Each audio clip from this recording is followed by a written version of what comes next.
Hey, Heidi. Awesome. Well, just want to thank Bro Happold as well as the Collective Impact sponsors for having me today. My name is Grant Waldron. I'm with Gaia. We're a sustainability consulting firm working on high performance sustainable buildings nationwide. We've kind of a broad variety of services we provide, including project management with sustainability certifications, energy modeling, life cycle assessment, embodied carbon, water consulting, commissioning.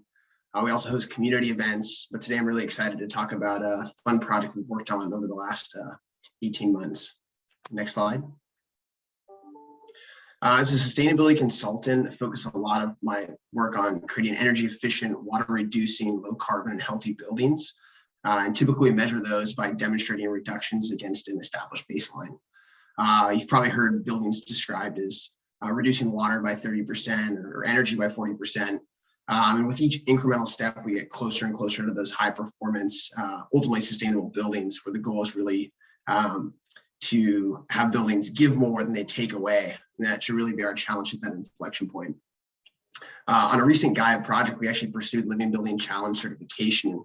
We found that there are so many intangible benefits beyond energy and water savings.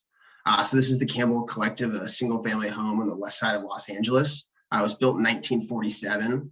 And this home just completed its 12 months performance period with Living Building Challenge, where it produced all of its own energy and water on site. But it's also done much more. It's become a change agent for the tenants as well as the community.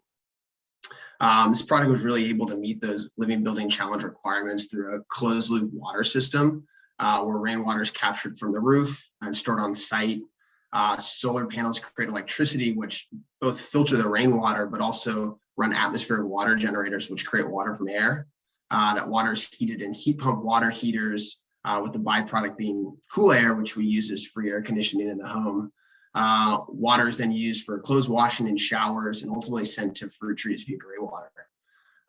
The system on its own is fascinating. We've had amazing conversations with neighbors, with clients, even code officials. However, sometimes I think it's really the simple things that make change. All these gray water goes directly to a dozen fruit trees on the property, providing an abundance of fruit. And on a weekly basis, the owners and tenants actually will go take fruit, vegetables, honey, eggs over to the farmer's market and trade with vendors. Vendors will give food waste, which is then composted on site, really creating these relationships and sparking dialogue with the community. The performance period was also coincided with the COVID-19 pandemic, and I think really reinforced the necessity for resiliency in all aspects of our design. Living Building Challenge requires projects to have battery backup on site to power critical systems, including refrigeration and lighting. So we really chose a flexible option here for in case of emergencies. So we utilize portable battery storage as well as portable refrigeration for lights. So this project, has all the same systems you'd expect in high performance buildings, but it's really much more than energy and water savings. It's been about creating a community and providing a space for people to learn about sustainability and incorporate all those items into their homes and lives.